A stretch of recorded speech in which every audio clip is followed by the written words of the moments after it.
할렐루야. 예, 참 좋은 밤입니다. 자, 오늘은 사도행전 8장 말씀입니다. 읽기는 사도행전 8장을 다 읽고 내용은 가운데만 딱 조금 빼고요, 앞뒤로 그렇게 중심을 잡아서 오늘 하도록 하겠습니다. 자, 원래는 다 해볼까 그랬는데요, 아무래도 분량이 좀 많네요, 준비하다 보니까. 자, 민들레 홀씨처럼 이렇게 제목을 잡아봤어요. 민들레 홀씨가 어떻습니까? 아름답게 꽃폈다가 때가 되면 씨앗을 다 맺죠. 그런데 이 씨앗이 같이 이렇게 꽃이 씨앗이 된 이 모양을 다 아시겠지만 솜털이 붙어 있는 것 같은 그런 모습 아닙니까? 그래서 바람이 불거나 입김으로 후 불면 이 씨앗들이 다 흩어지죠. 그런데 흩어져서 어떻게 돼요? 그냥 날아가 버리는 게 아니고 씨앗을 다 하나씩 달고 가는 거잖아요. 그래서 어디에 가서든지 다시 땅에 내려앉아서 또 하나의 민들레를 키우는, 복음이 지금 그와 같은 모습으로 흩어져서 바람이라는 어떤 바람과 같은 그런 경랑을 만났지만, 그런 핍박과 박해 속에서 오히려 복음이 더 확장되고 하나님 나라가 온 세상 가운데 증거되는 그런 일을 이제 이 사도행전 8장 말씀부터 본격적으로 기록하고 있습니다.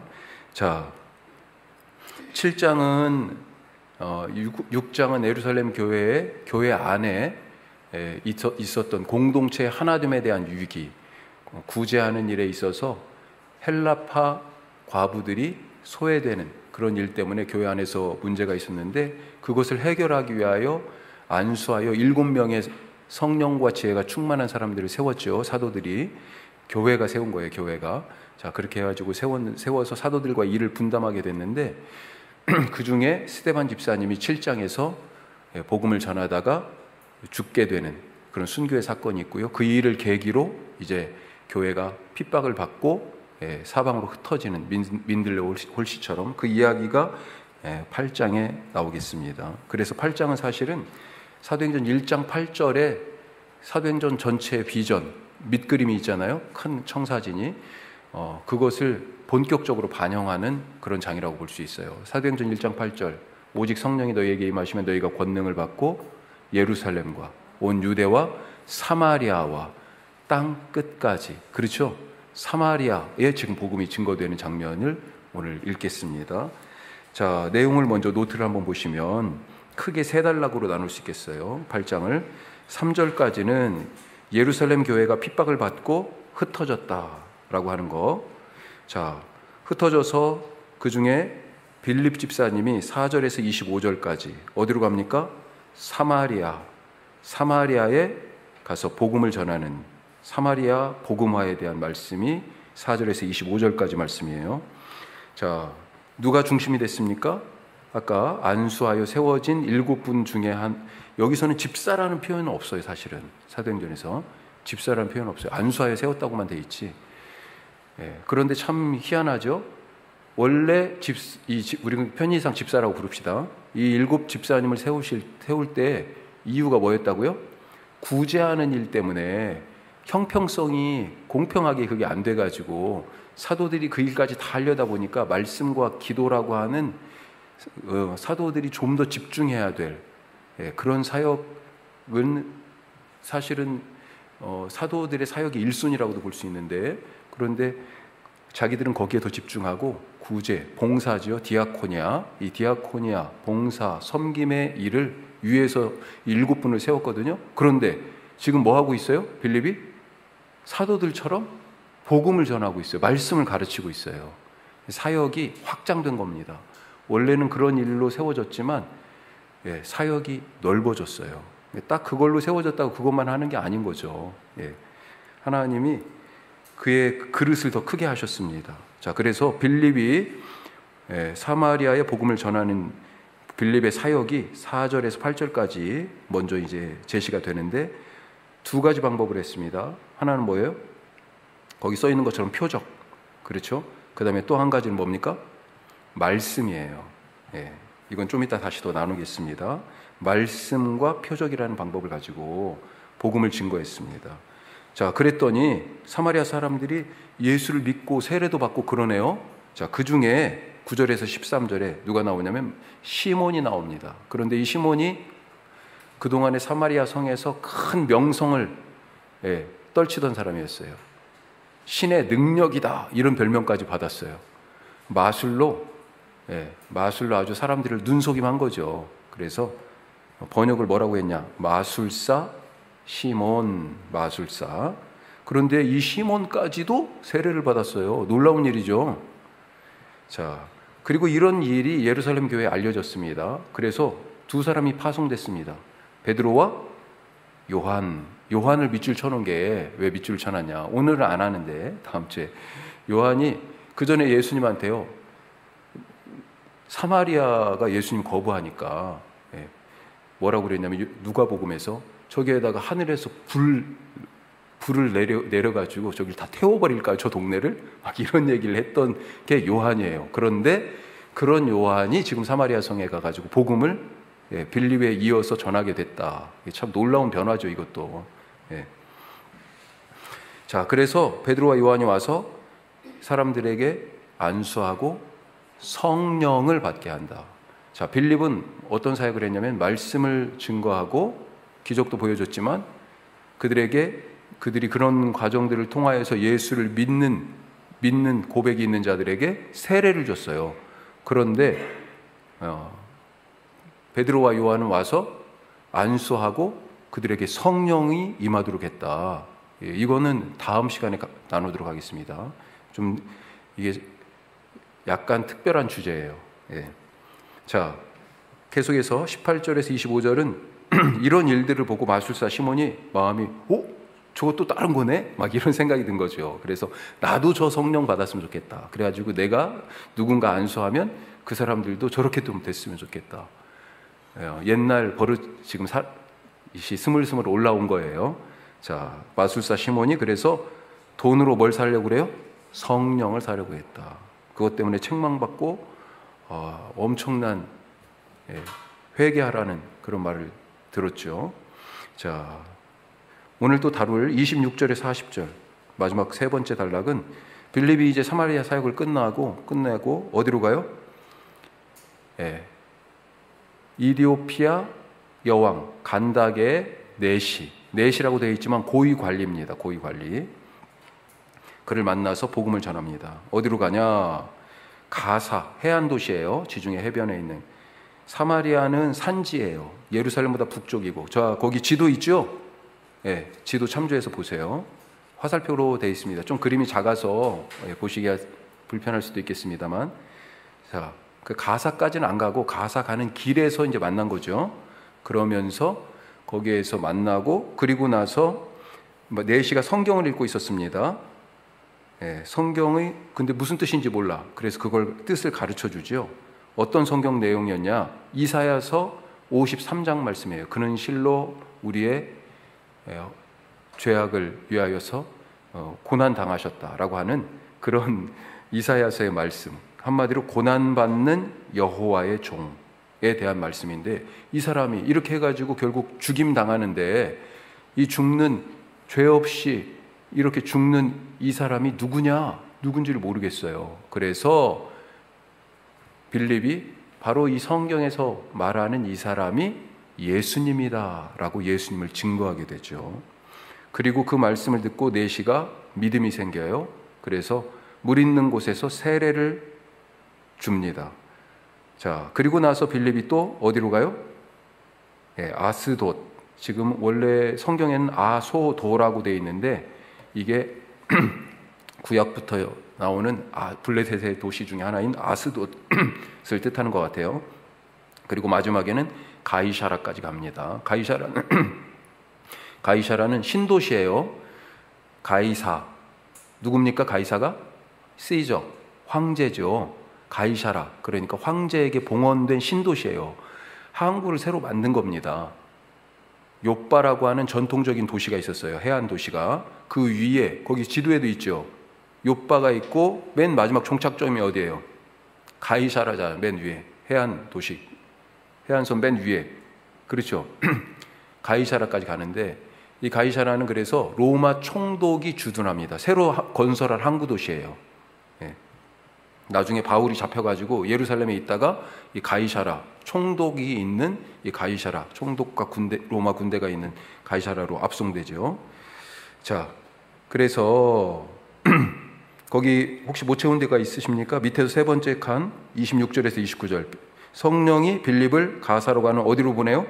광야길. 네. 자, 우선은 내용은 대충 이렇게 지금 살펴봤습니다. 말씀을 읽지 않고 오셨으면 이 설명이 조금 헷갈릴 수가 있어요. 그렇지만 이제 내용 전체를 한번 서베이를 했으니까, 훑었으니까 이걸 바탕으로 딱 가지고 우리 8장 말씀을 읽고 오늘 살펴볼 부분의 의미를 좀 더 찾아보도록 하겠습니다. 자, 크게 세 단락이라고 그랬어요. 앞에 박해, 그 다음에 사마리아 전도, 그리고 이디오피아 넷이 만난 장면, 이렇게 나누어서 말씀을 한번 읽어보도록 하겠습니다. 자, 8장 1절에서 40절까지 저와 여러분이 한 절씩 교독하겠습니다. 사울은 그가 죽임당함을 마땅히 여기더라. 스데반의 죽음이죠. 그날에 예루살렘에 있는 교회에 큰 박해가 있어 사도 외에는 다 유대와 사마리아 모든 땅으로 흩어지니라.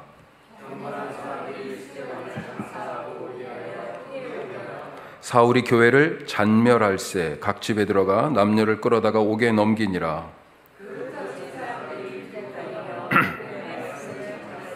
빌립이 사마리아 성에 내려가 그리스도를 백성에게 전하니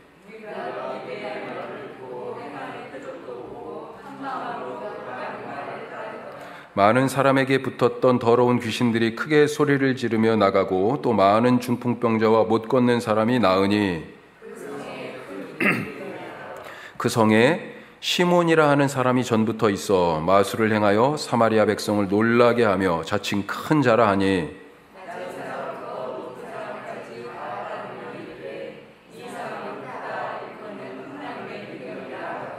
오랫동안 그 마술에 놀랐으므로 그들이 따르더니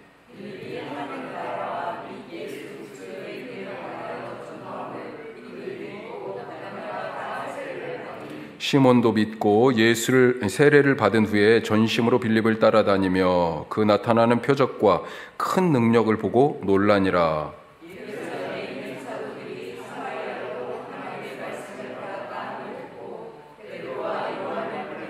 그들이 내려가서 그들을 위하여 성령 받기를 기도하니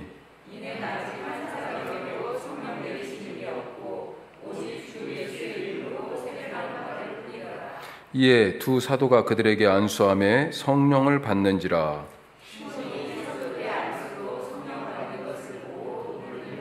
이르되 이 권능을 내게도 주어 누구든지 내가 안수하는 사람은 성령을 받게 하여 주소서 하니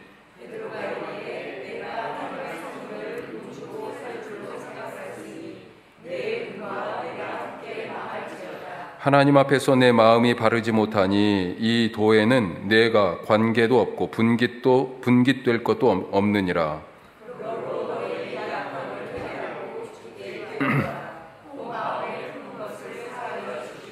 내가 보니 너는 악독이 가득하며 불의에 매인 바 되었도다.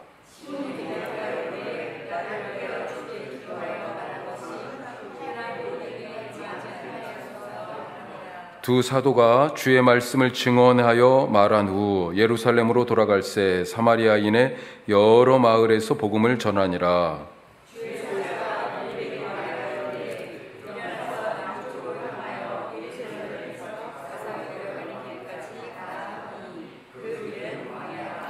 일어나 가서 보니 에디오피아 사람 곧 에디오피아 여왕 간다게의 모든 국고를 맡은 관리인 네시가 예배하러 예루살렘에 왔다가 성령이 빌립더러 이르시되 이 수레로 가까이 나아가라 하시거늘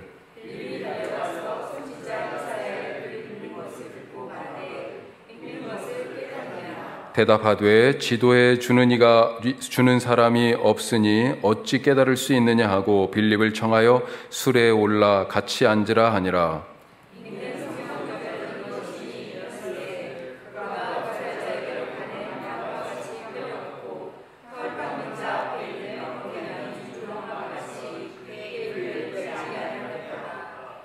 그가 굴욕을 당했을 때 공정한 재판도 받지 못하였으니 누가 그의 세대를 말하리요. 그의 생명이 땅에서 빼앗김이로다 하였거늘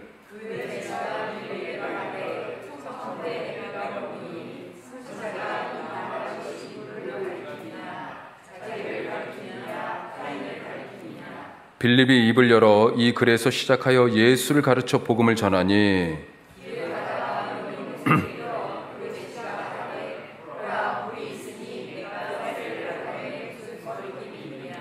이에 명하여 수레를 멈추고 빌립과 내시가 둘 다 물에 내려가 빌립이 세례를 베풀고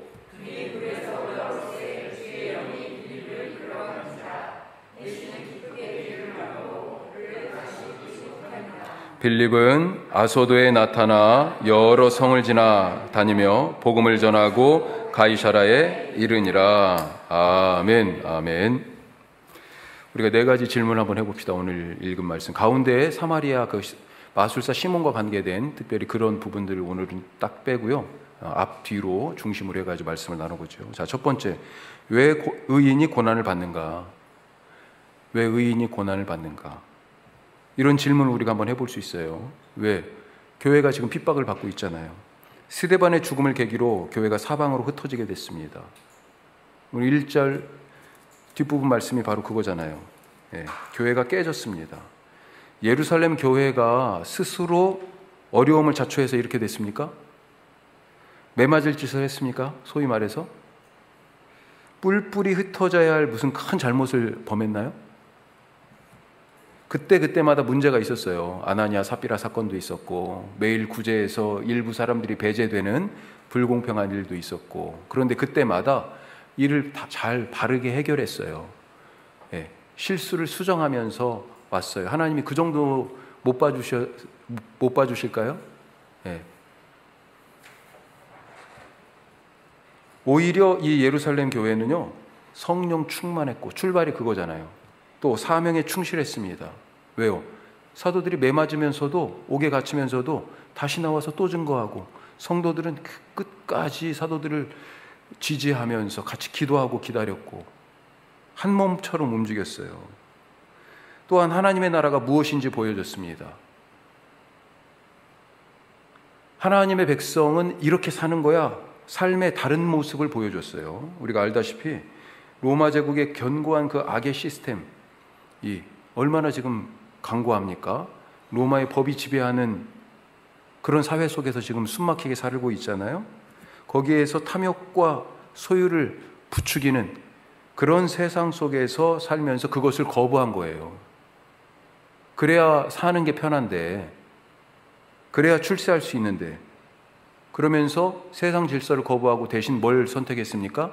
나눔, 그리고 포기, 소유를 내놨잖아요.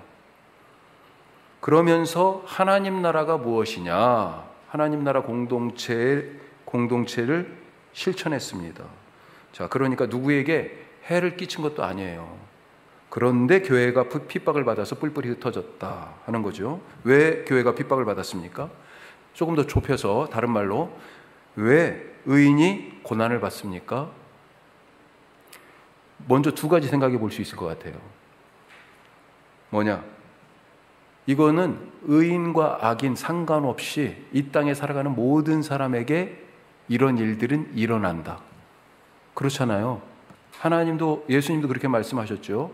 의인, 선인과 악인에게 하나님이 똑같이 햇빛도 비도 주신다 그랬잖아요. 이 땅에 살기 때문에 그가 선하든지 악하든지 의인이든지 악인이든지 사실은 이런 일들을 다, 아니 태풍이 불면 다 같이 태풍 부는 거죠. 그렇죠? 폭우가 쏟아지면 다 똑같이 그 비 아래 있는 거죠.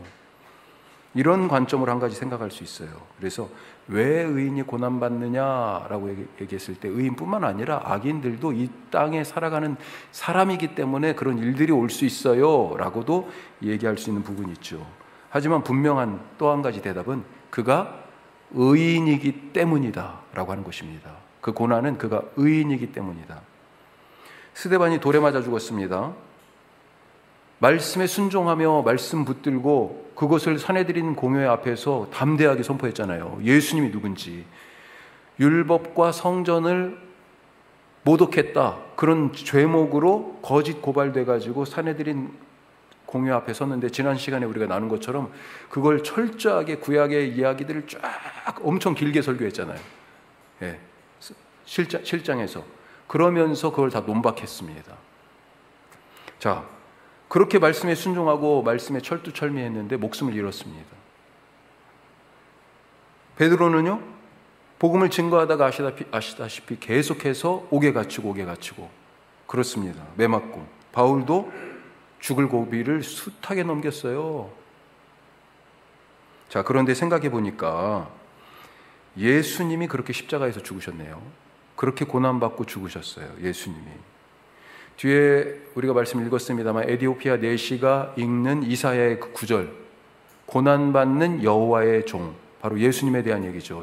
유대인들은 이 고난받는 종을 누구로 해석하냐? 예수님이 아니라, 예수님 안 믿으니까 바로 자기들, 이스라엘, 하나님의 아들인, 자기들이 하나님의 아들이라고 그렇게 믿고 있으니까 하나님의 아들인 이스라엘, 바로 자기들이라고, 자기들의 역사가 고난의 역사였으니까 그렇게 해석해요.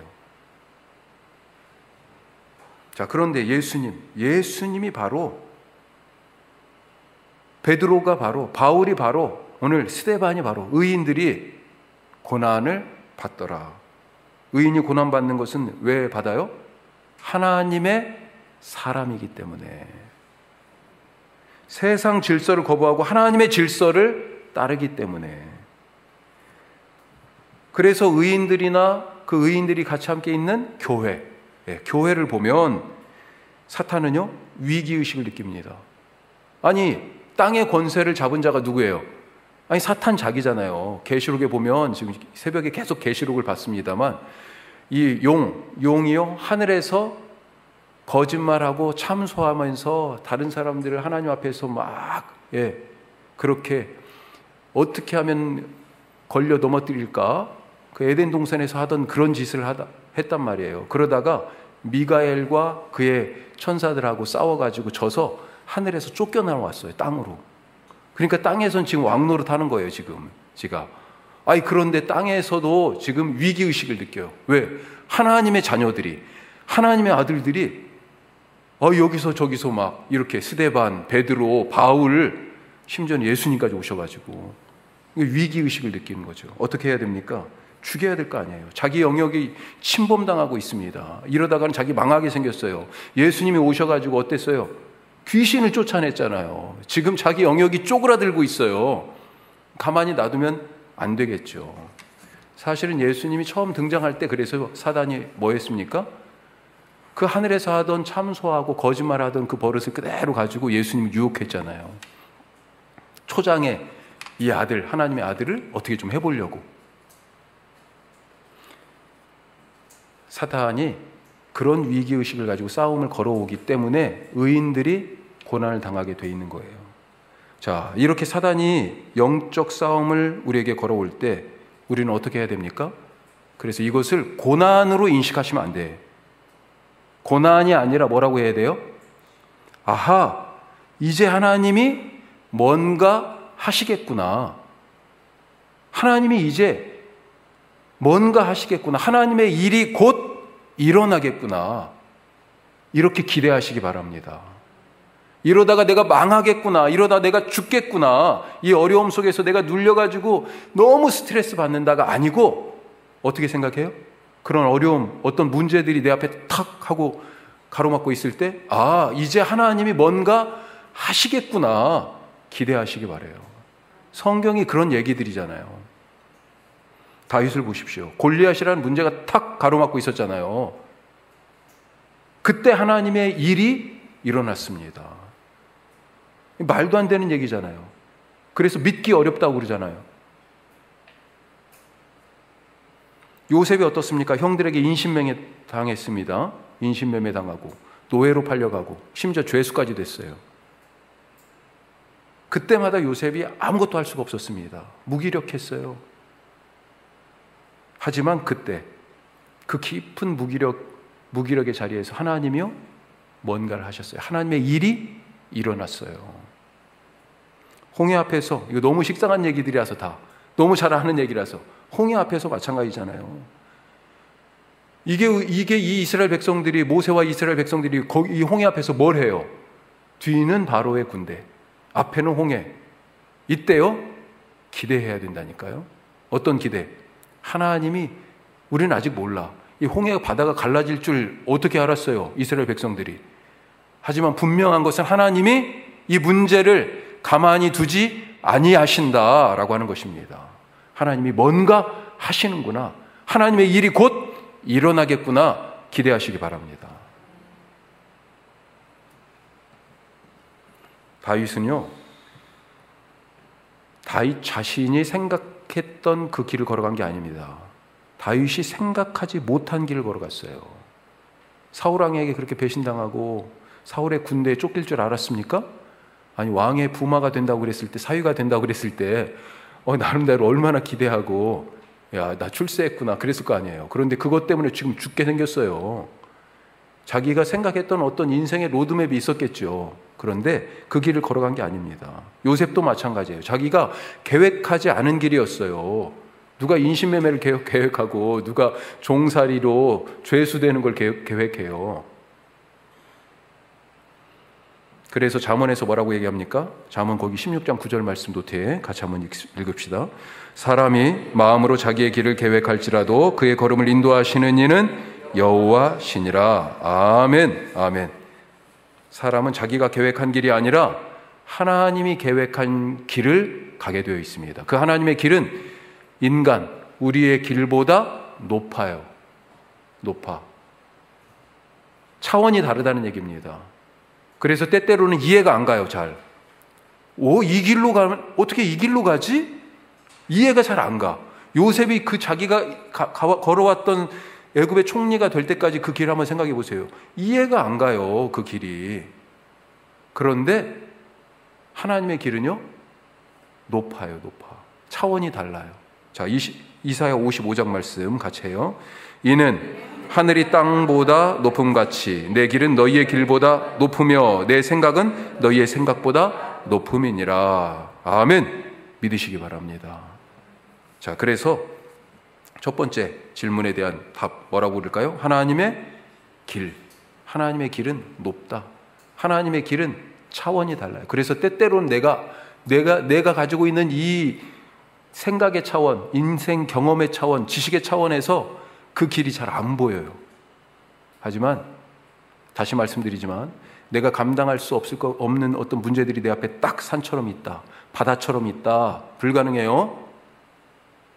기대하시기 바랍니다. 뭔가 하나님이 하려고 하시는구나. 하나님의 일이 곧 일어나겠구나. 자, 두 번째 질문. 예수 믿는 이유는 무엇인가? 예수 믿는 이유. 내가 신앙생활하는 이유. 예루살렘 교인들이 예수 믿다가 지금 어떻게 됐습니까? 재산 날리고, 직장 잘리고, 하던 일 지금 못 하잖아요. 뿔뿔이 흩어졌다고 돼 있잖아요. 가정도 깨졌어요, 지금. 식구를 떠나야 돼. 살던 동네도 떠났습니다. 스데반은요, 죽기까지 했어요. 겉으로 보기에는 예수 믿다가 지금 쫄딱 망한 사람들입니다. 어떻게 살아요, 이 사람들? 그런데 뿔뿔이 흩어져서 지금 뭘 합니까, 이 사람들이? 자, 4절 말씀 보세요. 자, 4절 같이 읽읍시다. 4절. 그 흩어진 사람들이 두루 다니며 복음의 말씀을 전할세. 아이고, 내가 예수 믿다 이렇게 쫄딱 망했어. 원망하고 불평하지 않고요. 광야에서 이스라엘 백성들이 그랬잖아요. 기대 잔뜩 하고 나왔다고요. 홍해가 갈라질 때까지만 해도 어떻게 이런 길이 있지? 야, 막 이랬을 것 같아요. 그리고 광야에 들어섰는데 3일 딱 되니까요. 뭐가 터져 나와요? 감사와 찬양이 아니고 홍해 건너고 나서는 바로 찬양했잖아요. 그런데 3일 딱 지나고 나서요. 이제 목마르다고 먼저 갈증 나서 또 뭐 때문에요? 배고파서 광야 생활을 원망하고 불평하기 시작합니다. 이 사람들이요, 예수 믿다가 지금 쫄딱 망했는데, 이 예루살렘 교인들이 그래서 낯선 곳으로 지금 가서 지금 살 수밖에 없어요. 예루살렘에 있으면 붙잡혀요. 스데반처럼 될 수 있어요. 어떻게 보면 세상적으로 망했는데 그런데 흩어져서 뭐합니까? 자기 인생 이렇게 만든 그 복음을 위해서 복음의 말씀을 전하고 있어. 복음의 말씀을. 이렇게 할 수 있는 것, 그 이유는 삶의 중심이 나에게 있지 않고 누구에게 있어요? 예수님께 있다. 예수님께 있기 때문에요. 내가 중심이면 어때요? 지금 내 것들이 다 어떻게 잃고 막 그랬잖아요. 인생이 흔들리는 거지. 하지만 예수님이 중심이니까요. 아니, 나는 사나 죽으나, 건강하나 아프나, 부유하나 가난하나 상관이 없네요. 중심이 누구예요? 예수님. 이런 점에서 신앙생활을 나를 위해서 하는 사람이 있습니다. 내가 중심이 되어서, 내가 목적이 되어서, 나 복받고, 나 건강하고, 나 오래 살고, 나 재물 풍족하고, 그래서 사는데 부족함이 없고, 또 누구는 출세도 바래요. 좋은 직장 옮겨가고 싶은데, 그런데 그게 잘 안 되니까 막 신앙생활이 흔들린대. 잘 생각해 보세요. 아프면 신앙생활이 흔들릴 일입니까? 사람이 살다가 안 아플 사람이 어디 있어요? 우리 다 아파서 죽게 돼 있어요. 거의 다가. 언젠가 아파요, 다. 안 그렇습니까? 직장이 내 마음대로 안 되는 것이 그게 신앙이 흔들릴 일이에요? 맞아요, 목사님. 지금 그러고 싶으신 것 같은데. 잘 생각해 보십시오.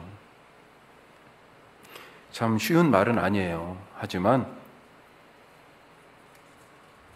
이 모든 것들이 다 나를 위한 것이다. 신앙생활이 이렇게 되는 것을, 이런 신앙을 뭐라고 얘기합니까? 우리는 기복신앙 이렇게 얘기합니다. 나 잘 되고, 나 복받고, 내가 중심이 되는 신앙. 그리고 이것은요, 우상 숭배하고 뿌리가 같아요. 왜 우상을 숭배해요? 신을 내 마음대로 조정할 수 있잖아. 내가 달라는 대로 내놓는 거예요. 예? 그러니 더 많이 얻기 위해서 더 많이 드려. 기복신앙적인 태도죠. 헌금을 우리가 하지만 헌금을 그런 마음으로 하시면 안 됩니다. 절대로. 예. 베팅하듯이 내가 이만큼 걸었으니까 이거 맞으면 그 몇 배를 얻는 거야. 이런 생각으로 헌금하시면 안 돼. 기복신앙이죠. 자, 그래서 질문 두 번째, 답을 뭐라고 얘기할 수 있습니까? 나를 위한 신앙생활, 내가 중심이 된 신앙생활은 뭐예요? 우상 숭배나 다름없다.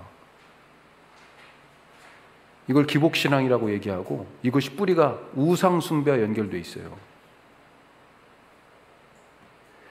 자, 이걸 조금 더 풀어서 쉽게 말하면, 우리 일제 때 친일파하고 독립투사가 있었잖아요.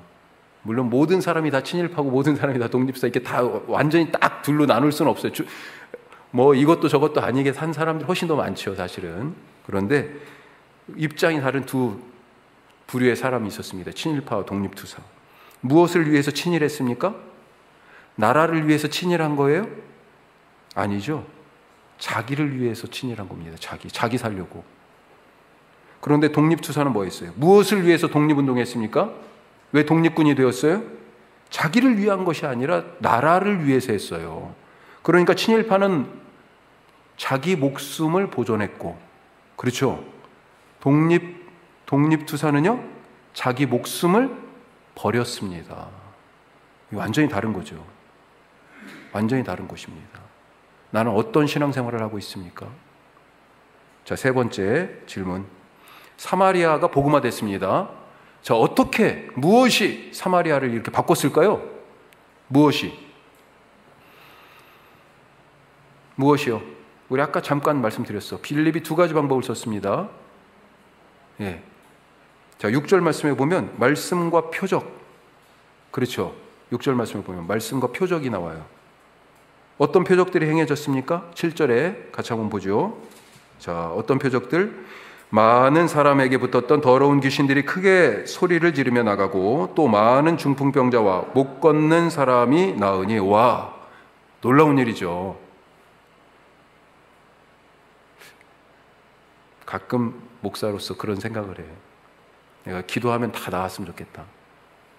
우리 신경순 집사님 다 나왔으면 좋겠다. 아멘 하셨어. 잘 안 들리셔 지금 우리 신경순 집사님. 신경순 집사님 제가 기도하면 나았으면 좋겠어요. 아멘. 예, 나았으면 좋겠어요 진짜. 예. 그러면 우리 교회 막 순식간에 부흥할까요? 아픈 사람들이 막 여기저기서 올 거예요. 예. 놀라운 일입니다 정말. 그동안 사람들을 눈속임하던 마술사 시몬도 이런 표적과 능력을 보고 놀랐습니다. 13절에 보니까 따라다니면서 보다가 놀랐어요. 하지만 잘 보세요. 표적이 먼저가 아니었습니다. 사마리아 복음화는요, 말씀이 먼저였어요. 말씀이. 자, 4절 잘 한번 보세요. 4절에 뭐라고 되어 있습니까? 끝에 사람들이 흩어져서 뭘 했다고요? 복음의 말씀을 전할세. 이적을 행했다라고 이렇게 안 써 있고요, 말씀을 전했다고 되어 있습니다. 5절에서는요, 자, 구체적으로 더 빌립이 사마리아에서 그리스도를 사람들에게 전파했다 이렇게 되어 있습니다. 그리고 6절에서, 자, 앞부분만 읽어보죠. 6절 앞부분, 무리가 빌립의 말도 듣고 행하는 표적도 보고. 자, 듣고가 먼저예요. 들은 게 먼저입니다. 그 다음에 보는 것이 뒤따른 거예요. 14절 말씀해 보죠. 14절에서는요, 자, 예루살렘까지 소문이 났습니다. 뭐라고요? 예루살렘에 있는 사도들이 사마리아도 하나님의 말씀을 받았다 함을 듣고. 어떤 소문이 났어요? 야, 거기 기적이 행해졌어. 거기 귀신이 쫓아나가고 어떤 사람 나았어. 이런 소리가 아니고요. 뭐가요? 하나님의 말씀이 전해졌다. 26절에서는요, 이디오피아 넷이 나오죠. 어떻게 그가 믿고 세례를 받았습니까? 말씀 읽고 있었잖아요. 그 말씀이 무슨 뜻인지 빌립이 풀어줬잖아요. 말씀 때문에 그가 예수를 믿었습니다. 자, 오늘 이 말씀은 사실 엄청 중요한데 왜 그러냐면 사마리아 지금 복음이 전해졌잖아요. 그렇죠? 자, 이건 지리적으로 분명히 나와. 그런데 사마리아와 땅 끝까지 이렇게 표현되어 있죠. 당시에 땅 끝이라고 생각했던 곳이 스페인 저쪽 끝에, 예, 거기가 땅 끝이라고 여겨졌던 곳이고, 또 아래쪽으로는 어디냐? 이디오피아예요. 이디오피아. 예? 이 아프리카. 그 밑에로는 잘 몰라. 예, 이집트도 그 밑에로는 잘 몰라요. 이디오피아. 땅 끝에서 지금 온 사람이라고 생각되는 이디오피아 여왕 간다게의 넷이 이 사람한테 복음이 증거된 것, 이게 앞으로 땅 끝까지 복음이 증거되는 것에 대한 지금 비전을 미리 보여주는 것입니다. 뭘로 전해졌어요? 어떻게 그가 예수를 믿었어요? 무엇 때문에? 말씀 때문에. 사마리아가 어떻게 복음화가 됐어요? 말씀 때문에.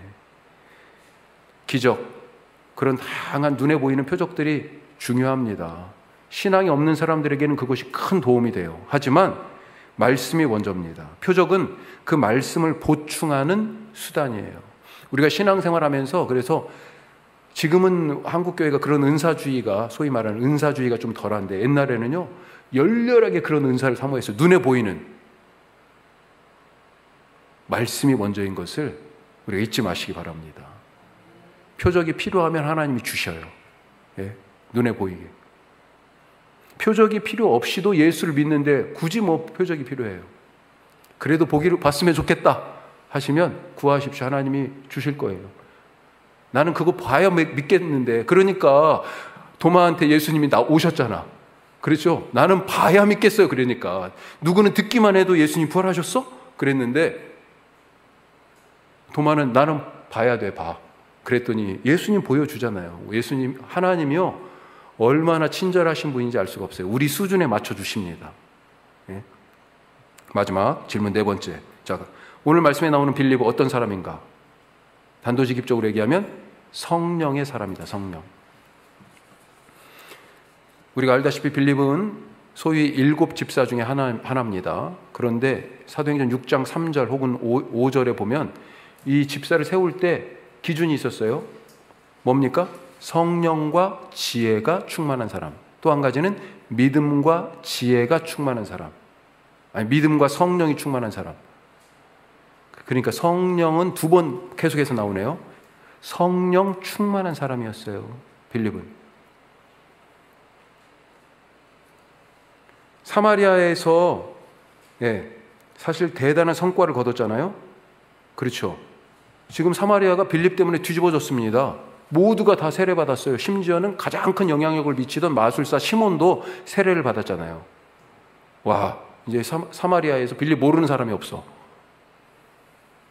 자, 이렇게 대단한 사역의 성과를 거뒀는데 여기에 머무르면 어떨까요? 머무르면 교회도 여기는 예루살렘하고 다르게 건물도 좀 짓고, 사람들이 모일 그런 장소도 마련하고, 그리고 사실은 생각해 보면 유대인들의 회방이 사마리아에는 없을 거예요. 왜? 유대인들이 사마리아를 볼 때 이방 취급을 해가지고 아예 가지를 않아. 갈릴리 갈 때 사마리아를 통과하지 않고 돌아갔다고 그랬잖아요, 심지어.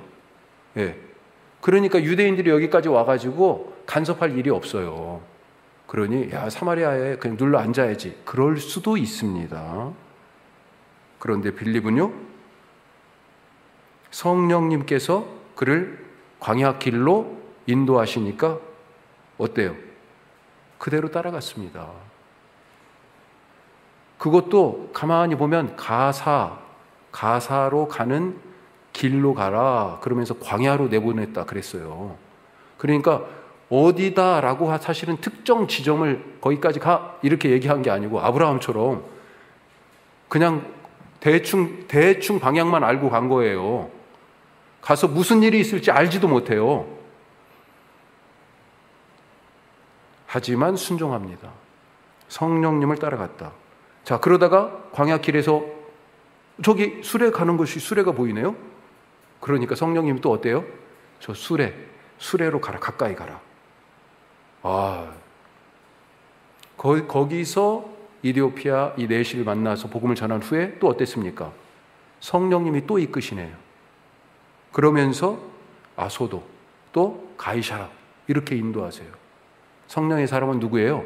가로 1번 성령을 따라 사는 사람. 민감하시기 바랍니다. 그래서 민감하셔야 돼. 성령님이 자꾸 말씀하시는데 손짓하는데 가라고 하는데 나는 사마리아가 좋아하고 사마리아에 눌러앉고 야 여기선 대접받고 있을 수 있는데 광야길 고생이잖아요. 여기는 이미 터도 딱 다져놨고 누구보다도 내 명성이 높아요. 그래서 그런데 주저앉아 있으면요 민감할 수가 없습니다. 빌립 대단한 사람이에요. 그 성공을 뒤로 하고 성령님을 따라갔습니다. 자, 가로 2번 그런 의미에서 영광을 거절했어요. 영광을 거절해. 사마리아 간 것도 사실 아무도 간 게 아니고 다른 사람은 안 갔어요. 지금 보니까 빌립이 갔어요. 그렇게 사마리아가 복음화됐습니다. 그 소식이 예루살렘에 전해져 가지고 베드로와 요한이 왔어요. 안수하니까 성령을 받았어요. 자, 이게 무슨 얘기입니까? 빌립이 했던 사역보다 더 큰 사역을 하고 있네요. 야, 내가 그동안에 주목받았었는데 베드로와 요한이 오니까 나는 찬밥 신세예요? 하지만 빌립은 서운하지 않았습니다. 영광에 목매지 않았습니다. 내가 이룬 자리인데 텃세를 부리지 않았어요. 오히려 성령님이 광야로 이끄시니까 순종하여 따라갔습니다. 영광을 거절했습니다. 성령님의 사람이에요. 우리도 이런 삶을 살아가실 수 있기를 바라고 축복합니다. 기도하겠습니다. 자, 말씀 생각하면서 그 노트 보시고 주님 이런 복음에 합당한 삶을 빌립과 같은 삶을 살게 하여 주옵소서. 우리 기도하시고 우리 혁신도시에 있는 교회들을 위해서 기도하겠습니다. 우리 다 같이 간절하게 한번 기도하겠습니다.